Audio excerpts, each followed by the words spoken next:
রাজশাহী তানোরে এই মুহূর্তে আমরা দেখছি বিএনপির দুই পক্ষের আসলে ব্যাপক উত্তেজনা তৈরি হয়েছে। এখানে যিনি বিএনপির প্রার্থী হয়েছেন মেজর জেনারেল শরীফ উদ্দিন, তার যারা সমর্থক রয়েছেন তারা একপাশে অবস্থান নিয়েছেন। আর এই মুহূর্তে ঠিক উপজেলার সামনে থেকে এখান থেকে আসলে সুলতানুল ইসলাম তারেক, যিনি প্রার্থীতে দাবি করছেন কিন্তু মনোনয়ন পাননি, তার সমর্থকরা মশাল মিছিল এবং কাফনের কাপড় বেঁধে এগিয়ে যাচ্ছেন তানোর থানার দিকে এবং সেখানে কিন্তু অবস্থান করছে যিনি মনোনয়ন পেয়েছেন মেজর শরীফ, তার সমর্থকরা। ফলে একটা সংঘর্ষের সম্ভাবনা তৈরি হয়েছে এবং আমরা দেখতে পাচ্ছি যে এখানে আইন শৃঙ্খলা রক্ষাকারী বাহিনী তাদেরকে নিবৃত্ত করার চেষ্টা করছেন, কিন্তু তারা আসলে সামনে এগিয়ে যাচ্ছেন এবং বেশ কিছুদিন ধরেই তারা প্রার্থীরা চলে আসছে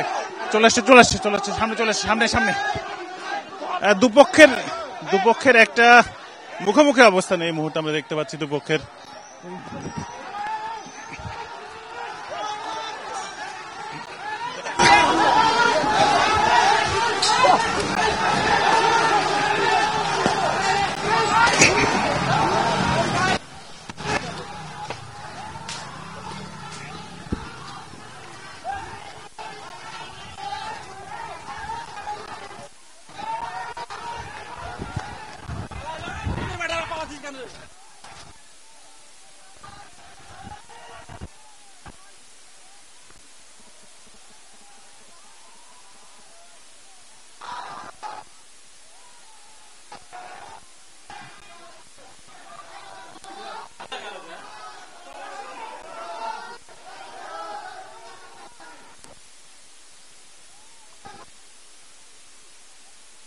দুপক্ষের আসলে সংঘর্ষ এর মধ্যে শুরু হয়েছে আমরা দেখতে পাচ্ছি এবং যারা এখানে রয়েছেন তারা থানার দিক থেকে এগিয়ে এসছেন এবং এখানে এসে দুপক্ষ আসলে ধাওয়া পাল্টা ধাওয়ায় মিলিত হয়েছেন।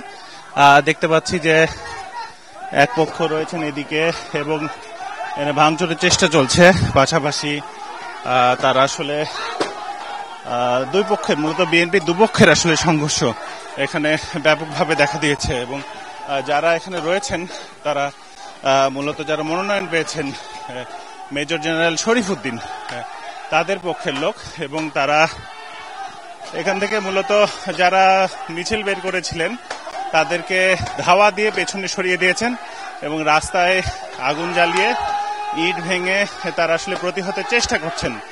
বিকেল থেকেই আমরা লক্ষ্য করছিলাম যে এই জায়গাটিতে একটা উত্তেজনা তৈরি হয়েছে এবং এটি মূলত তানোরের যে উপজেলার সামনে সেই জায়গাটিতে এবং রাজশাহী 1 তানোর গোদাগাড়ি যে আসন, সে আসনে বিএনপির যে প্রার্থী সেই প্রার্থীতা দাবি করে একটি পক্ষ আসলে প্রার্থীতা পরিবর্তনের দাবি জানিয়েছেন।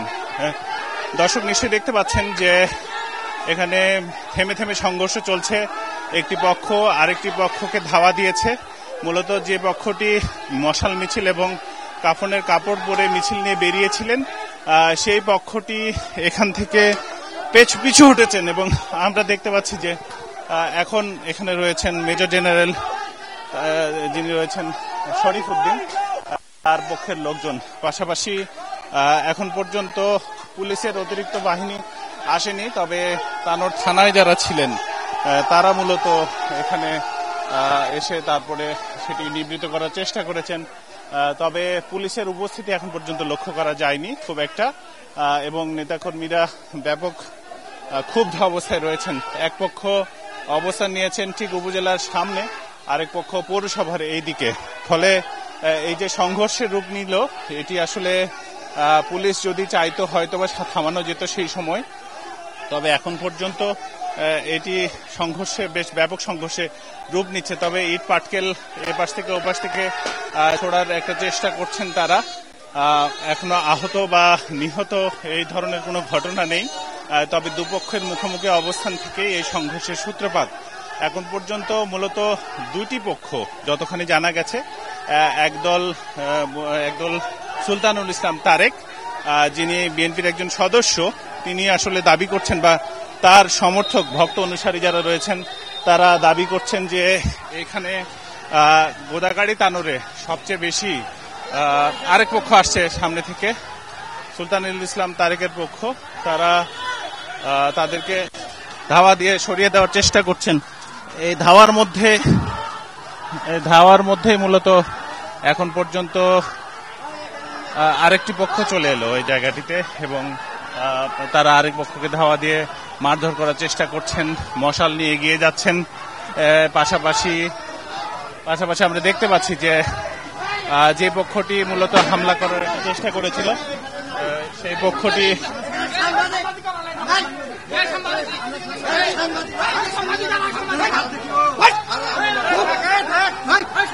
এখন পর্যন্ত আমরা দেখতে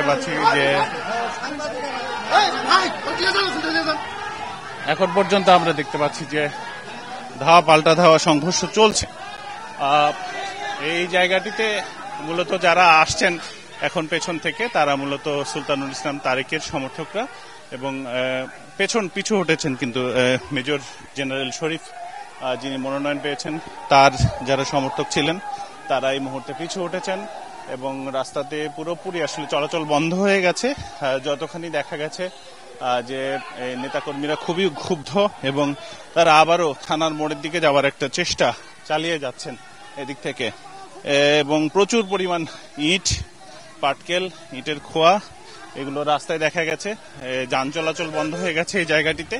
তো সব মিলিয়ে বলা যায় যে ভীতিকর একটা পরিস্থিতি। এখন পর্যন্ত পৌরসভার সামনে অবস্থান নিয়েছে, সেখানে আসলে ভাঙচুরের মতো একটা ঘটনা তারা সৃষ্টি করেছে, এবং পৌরসভার সামনে এই মুহূর্তে ভাঙচুর চালাচ্ছে দুটি পক্ষের একটি পক্ষ, এবং মূলত দুই পক্ষের যে সংঘর্ষ সেটি শুরু হলো প্রায় 15 থেকে 20 মিনিটের মতো, এবং এক পক্ষ আরেক পক্ষকে নিবৃত করার বা তাদেরকে থামিয়ে দেওয়ার চেষ্টা করছেন। দেখতে পাচ্ছেন যে এই জায়গাটিতে ইট পাটকেল নিক্ষেপের মতন ঘটনা সেটি কিন্তু হচ্ছে, এবং দেখতে পাচ্ছেন যে যানবাহনগুলো আসছে সেগুলোকেও থামিয়ে দেওয়ার একটা চেষ্টা করছে। এখন পর্যন্ত আমরা যতটা দেখতে পাচ্ছি যে নেতাকর্মীরা খুবই ক্ষুব্ধ, এবং তারা ঠিক অবস্থান নিয়েছে এখন এই পৌরসভার সামনে, এবং সেখানে মূলত উত্তেজনা বিরাজ করছে। যারা এগিয়ে এসেছিল থানার মোড় থেকে উপজেলার দিকে, মেজর শরীফ উদ্দিনের যে সমর্থকরা তারা পিছু হটেছে, এবং এখন সুলতানুল ইসলাম তারেক তার পক্ষের লোক যারা তারা কিন্তু আবারও এগিয়ে যাচ্ছে ঠিক থানার মোড়ের দিকে। আমরা আপনাদের দেখানোর চেষ্টা করছি যে মাগরিবের পরপরই মূলত মশাল মিছিলটি যেই মিনি স্টেডিয়াম সেই মাঠ থেকে বের হবার পরই এখানে ধাওয়া করে মেজর শরীফ উদ্দিনের যারা লোকজন তারা। আমরা আন্দোলনকারী যারা রয়েছেন তাদের একটু কথা বলার চেষ্টা করেছি। কারা হামলা করে? মিজানের লোক, হ্যাঁ শরীফের লোক। আপনারা আসলে শান্তিপূর্ণ ভাবে শান্তিপূর্ণ ভাবে আমরা করছি। আহত হয়েছে কতজন? বেশ কয়েকজন হয়েছে। দেখতে পাচ্ছেন যে যারা এখানে আসলে অবস্থান নিয়েছেন তাদের মধ্যে বেশ কয়েকজন আহত হওয়ার একটা দাবি তারা করছেন, এবং এখন পর্যন্ত পুলিশের সে ধরনের উপস্থিতি আমরা লক্ষ্য করিনি। পাশাপাশি পুলিশের আসলে এই মুহূর্তে কোনো ধরনের পদক্ষেপ কিন্তু আমরা লক্ষ্য করছি না, যদিও বিকেল থেকে এখানে বলা হচ্ছিল যে উত্তেজনা বিরাজ করছে। পাশাপাশি এই উত্তেজনা নিরসনের জন্য আসলে প্রশাসনের কোনো ধরনের পদক্ষেপ আমরা লক্ষ্য করিনি। একটি ট্রাক এদিক দিয়ে আসবার চেষ্টা করছে, সেই ট্রাকটিকেও তারা থামিয়ে দিয়েছেন সেই মোড়ে। মূলত রাজশাহী 1 আসনে বিএনপির যে প্রার্থী দিয়েছেন বেশ মাসখানেকের মতো, মাসখানেকও না, ঠিক 15-20 দিন আগে যে প্রার্থীতে ঘোষণা করা হয়, সেখানে রাজশাহী 1 তানোর গোদাগাড়ি এই আসনটির জন্য মনোনয়ন পায় মূলত বিএনপি চেয়ারপারসনের উপদেষ্টা পরিষদের মণ্ডলীর সদস্য মেজর জেনারেল শরীফ উদ্দিন, এবং এটি স্থানীয়রা একটা অংশ আসলে মেনে নিতে পারছেন না।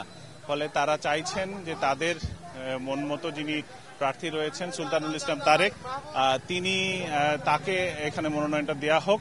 একটি ট্রাক ওখানে আটকা পড়েছিল, অনেকে আসলে ট্রাকে হামলা করতে চাচ্ছিলেন, তবে নেতাকর্মীরা এটিকে সেফ এক্সিট বা সুন্দরভাবে আসলে পার করে দেবার চেষ্টা করছেন, এবং নেতাকর্মীরা চাইছেন না যাতে এখানে কোনো ধরনের সহিংসতা হয় বা এখানে আসলে কোনো ধরনের বিশৃঙ্খল পরিস্থিতি যাতে তৈরি না হয় সেজন্য আপনারা দেখতে পাচ্ছেন যে নেতাকর্মীদেরই একটা অংশ এই গাড়িগুলোকে আসলে এখানে ভালোভাবে পার করে দেওয়ার জন্য চেষ্টা করছেন। বিএনপির দুই পক্ষের সংঘর্ষ এখন পর্যন্ত থেমে থেমে চলছে। আপনারা দেখতে পাচ্ছেন যে এখানে যিনি বিএনপির পৌর মেয়র ছিলেন, বিএনপির পৌর মেয়র, সে পৌর মেয়র যার নাম মিজান, এবং তার উপরে মূলত ক্ষোভটা আসলে আজকের যেই তারেকের পক্ষ, সেই তারেকের পক্ষের যে ক্ষোভটা সেটি উগরে পড়ছে এবং তারা দাবি করছেন যে যারা হামলা করেছে মূলত তারা সকলেই এই যে বিএনপি থেকে বহিষ্কার হওয়া পৌর মেয়র যিনি ছিলেন সাবেক মিজান উদ্দিন এবং তার লোক বলে তারা দাবি করেছেন। এবং এখন পর্যন্ত উত্তেজনা বিরাজ করছে পৌরসভার সামনে, সবাই অপেক্ষা করছেন পৌরসভার সামনে এবং সেখান থেকে রাস্তায় আগুন জ্বালিয়ে তারা আসলে এখানে অবস্থান নিয়েছেন। আরেকটি পক্ষ ও থানার ওই দিকটাতে আছে এবং এর ফলে বলা যাচ্ছে যে এখন পর্যন্ত হতাহতের সংখ্যা ঠিক আসলে বোঝা যাচ্ছে না, তবে প্রচুর ইট পাটকেল এবং হামলা করার যে ঘটনা তাতে অন্তত 10 জনের মতো আহত হওয়ার খবর তারা দিয়েছে এবং তারা বলছেন যে এটি পূর্ব পরিকল্পিত যে হামলা, সে হামলাটি আসলে এখানে হয়েছে। দেখতে পাচ্ছেন যে রাস্তায় গাড়ি চলাচল বন্ধ, তবে তারপরেও যেহেতু চলন্ত রাস্তা উপজেলা পর্যায়ের, উপজেলার সামনে দিয়ে, ফলে গাড়ি ঘোড়া আসছেন, অনেকে ভীত সন্ত্রস্ত এই জায়গাটিতে। এখন পর্যন্ত বিএনপির যে দুপক্ষ, সেই দুপক্ষের মধ্যে যে সংঘর্ষ হয়েছে সেই সংঘর্ষে যারা এখন পর্যন্ত দুই পক্ষ দুই পাশে আসলে অবস্থান নিয়েছেন, ফলে কখন আবারও হামলা হবে সেটি আসলে কেউ বলতে পারছে না। তবে তারেকের পক্ষের যারা রয়েছেন বিএনপি নেতা যিনি মনোনয়ন প্রত্যাশী এবং আজকের বিক্ষোভে ডাক দিয়েছেন, তারা কিছুটা পিছু হটছেন আবারও।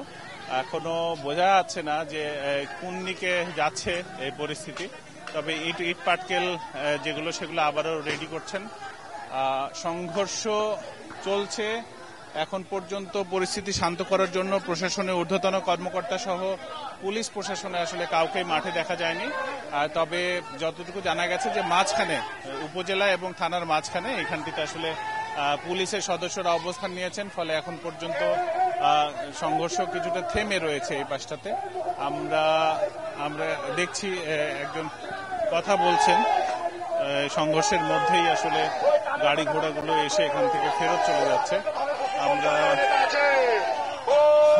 জানার চেষ্টা করছি যে আসলে কি হয়েছে, কি হলো, সেটা একটু জানার চেষ্টা করব।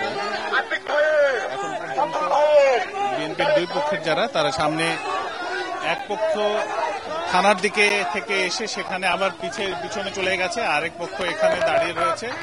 এর মধ্যে একজন কথা বলছেন, আমরা একটু কথা শুনি। তার হয়েছে শরীফ সাহেবকে নির্দেশ দেওয়া হয়েছিল কেন্দ্র থেকে কিংবা জেলা থেকে ইফতার পার্টি যেন না করা হয়। নির্দেশনা অপেক্ষা করে উনি প্রোগ্রাম করেছে বিভিন্ন জায়গায়। ওনার সঙ্গ দেওয়া মিজান সাহেব, ওনার অনুসারীরা আজকের এই শান্ত পরিস্থিতির মশাল মিছিলকে হামলায় রূপান্তরিত করেছে এবং আমার এই বাম হাতের এখানে তিনটা ইট লেগেছে এবং আমি প্রচন্ড ব্যথায় কাতর, কথা বলা খুব কষ্ট হয়ে যাচ্ছে। কিন্তু প্রথমে মারামারি সৃষ্টি করেছে, বুঝলেন, আমরা মারামারি করতাম না, ওরা মেরেছে, আমার বুকে লেগেছে একটা ইট। প্রথমে ওরা দিয়ে আমরা সবাই আগাইছি ওদিকে, যে আমরা এখন ইট মারছে, পাথর মারছে, আর ফটকা আছে, বম ওইলা মারছে। হ্যাঁ, এটা ওই জায়গায় লাগছে, দেখছি আমি।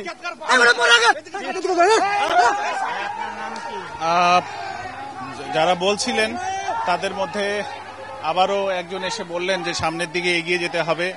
বিএনপির আরেক পক্ষ যারা, তারা আবারও এদিকে আসার একটা চেষ্টা করছে বলে দাবি করলেন এবং নেতাকর্মীরা আসলে আবারও সেদিকে যাচ্ছেন। ফলে এই যে উত্তেজনা, সেই উত্তেজনাটা আসলে চলছে প্রায় আধা ঘন্টা ধরে। এটি এখন পর্যন্ত কেউ প্রশমনের জন্য প্রশাসন কিংবা থানা থেকে আসলে খুব একটা বেশি লক্ষ্য করা যাচ্ছে না। তবে এই উত্তেজনা ছড়িয়ে পড়ছে আস্তে আস্তে। আবারও এই মাইকে ঘোষণা দিয়ে আসলে তারেকের যে পক্ষ, সেই পক্ষটি সামনে এগিয়ে যাবার একটা চেষ্টা করছেন এবং তারা স্লোগান দিচ্ছেন এই জায়গাটিতে। এখন পর্যন্ত আমরা দেখেছি যে বিকেল থেকে আসলে উত্তেজনাটা চলছিল এবং বিএনপির উচ্চপদস্থ কোনো নেতাকর্মী যারা তাদের আসলে এখানে লক্ষ্য করা যায়নি, তবে যারা আছেন তারা সকলেই এখন সামনের দিকে আবার এগিয়ে যেতে বলছেন। মূলত যে জায়গাটিতে আপনারা এখন ছবি দেখতে পাচ্ছেন এখানটিতেই এই সংঘর্ষের সূত্রপাত হয় এবং 15 থেকে 20 মিনিট সংঘর্ষের পর দুপক্ষ আবারও ধাওয়া পাল্টা ধাওয়ার মতো ঘটনা ঘটে। 10 থেকে 20 জনের মতন আহত হয়েছেন বলে তারা আসলে দাবি করেছেন। তো এখন পর্যন্ত হাসপাতালে কাউকে নিয়ে যেতে আমরা দেখিনি। দাবি করছেন যে ইট পাটকেল খেয়েছেন তারা।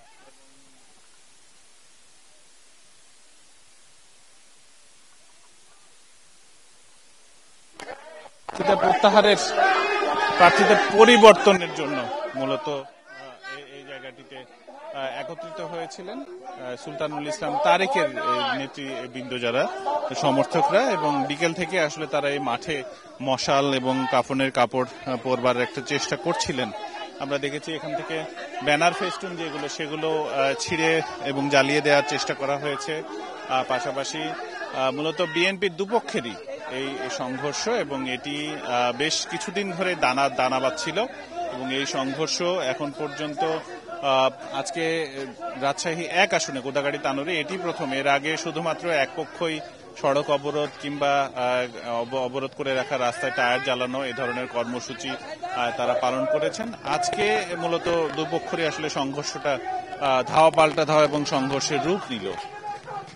তারা বলছেন যে যাকে মনোনয়ন দেওয়া হয়েছে তিনি মূলত বিএনপি তৃণমূলের সাথে কোনো যোগাযোগ রাখেননি, মূলত মেজর জেনারেল শরীফের কথা বলছেন তারা, এবং এই প্রার্থীতা বাতিল করে সুলতানুল ইসলাম তারেক তাকে এখানে মনোনয়ন দেওয়ার দাবি তুলেছেন তারা।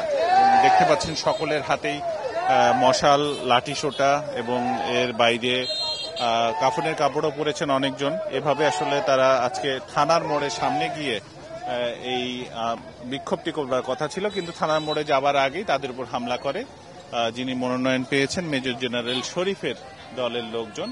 এবং মেজর জেনারেল শরীফ তিনিও কিন্তু প্রচার প্রচারণা চালিয়ে যাচ্ছেন নিয়মিত গোদাগাড়ি এবং তানোরে, যদিও তার উপরে কিংবা তার সমর্থকদের উপরে এখন পর্যন্ত কোনো ধরনের হামলা হওয়ার খবর আমরা পাইনি।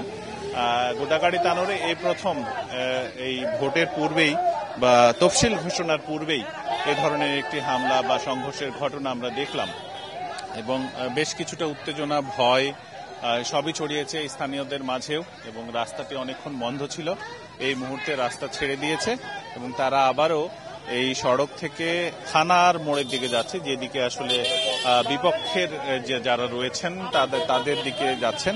তবে এই সংঘর্ষ যদি থামানো না যায় তাহলে এটি আরো বড় রূপ নিতে পারে অবস্থায়। ফলে এই যে বিএনপির দুপক্ষের সংঘর্ষ সেটি থামানো জরুরি বলে মনে করেন পথচারী বা এখানে যারা রাস্তা দিয়ে চলাচল করছেন তারা। দীর্ঘক্ষণ অনেক গাড়ি ঘোড়া দুপাশে আসলে আটকে ছিল, এবং দেখতে পাচ্ছেন যে এই জায়গাটিতে যারা এসছেন তারা সকলেই মূলত ইট পাটকেল সবকিছু রেডি করছেন আবারও, এবং তারা এখান থেকে অবস্থান নিয়ে আবারও সামনের দিকে এগিয়ে যাচ্ছেন। সেখানে রয়েছে মনোনয়ন প্রাপ্ত যে মেজর জেনারেল শরীফউদ্দিন তার আসলে লোকজন। আমরা একজন কথা বলছেন এখানে, আমরা একটু তার সাথে একটু কথা বলার চেষ্টা করছি। হামলা করার জন্য ধিক্কার জানায় মিজান বাহিনীকে, সন্ত্রাসী বাহিনীকে। আপনারা খোঁজ নিয়ে দেখেন, সে একজন বহিষ্কৃত নেতা। তাহলে আমাদের শান্তিপ্রিয় বিক্ষোভ মিছিলে কেন হামলা করবে? আমরা বিএনপি না? আমরা কি ভাইসা আসছি? আমরা বিএনপি না? না, আমাদের প্রয়োজন নাই। আর কোথায় ছিল 5ই আগস্টের আগে? ওরা কোথায় ছিল? আপনি খোঁজ নিয়ে দেখেন, বিগত দিনে যারা ছিল সাংগঠনিকভাবে উপজেলা, জেলা, পৌরসভা থেকে যারা সাংগঠনিকভাবে দায়িত্ব ছিল তারা কাদের সাথে আছে? আসলে ওরা জনপ্রিয়তা হারিয়ে এখন আমাদের ওপর এ হামলা মামলা এছাড়া ওদের আর কোনো পথ নাই। আমরা আবার সামনের দিকে এগিয়ে নিয়ে যাওয়ার কথা বলছেন তাদেরকে। মূলত এখন কিছুটা শান্তিপূর্ণ অবস্থার দিকে চলে এসছে, এবং দেখতে পাচ্ছি যে ধাওয়া পাল্টা ধাওয়া কিছুটা হলেও থেমেছে। তবে যে পরিস্থিতিতে রূপ নিয়েছিল সেটি বেশ ভয়াবহ, এবং এখানে এখন পর্যন্ত ইট পাটকেল বা লাঠি শুটার আঘাত ছাড়া কোনো ধরনের ককটেল বিস্ফোরণের ঘটনা আমরা দেখিনি। তবে পুলিশ বাহিনীর তৎপরতা চেয়েছেন স্থানীয়রা, তারা যদি চাইতো তাহলে হয়তো এটা আটকানো যেত। এবং দেখতে পাচ্ছেন যে যারা আসলে বিক্ষোভ করবার কথা ছিল তারা আবারও ফেরত যাচ্ছেন মাঠের দিকে। তো এখন পর্যন্ত যেই সংঘর্ষ ধাওয়া পাল্টা ধাওয়া ছিল সেটি হয়তোবা পুলিশ ওই দিক থেকে, প্রশাসনের দিক থেকে কিছুটা তৎপরতা দেখিয়ে তারা আবারও তাদের কাছে যে মাঠ থেকে আসলে তারা বেরিয়েছিল সেদিকে ফেরত যাচ্ছে এবং সেদিকে তাদেরকে ফেরত দেওয়া হচ্ছে। ফলে বলা যায় যে হয়তোবা সংঘর্ষের যে পরিস্থিতি সেটি হয়তোবা প্রশমনের দিকে যাচ্ছে। তবে যে প্রার্থীতা পরিবর্তনের বিষয়টি সেটি নিয়ে এই মানুষজনের একটি দাবি যে যিনি বিএনপি তৃণমূলের খোঁজ খবর রেখেছেন তাকে যেন মূল্যায়ন করা হয় এবং এই যাচাই বাছাইয়ের সুযোগ থাকলে আসলে যাতে সেটি করা হয়। এতক্ষণ তানোরে বিএনপির দুপক্ষের সংঘর্ষের খবর জানাচ্ছিলাম। সংঘর্ষ হচ্ছিল যেখান থেকে, আমি আবরার শাহীর।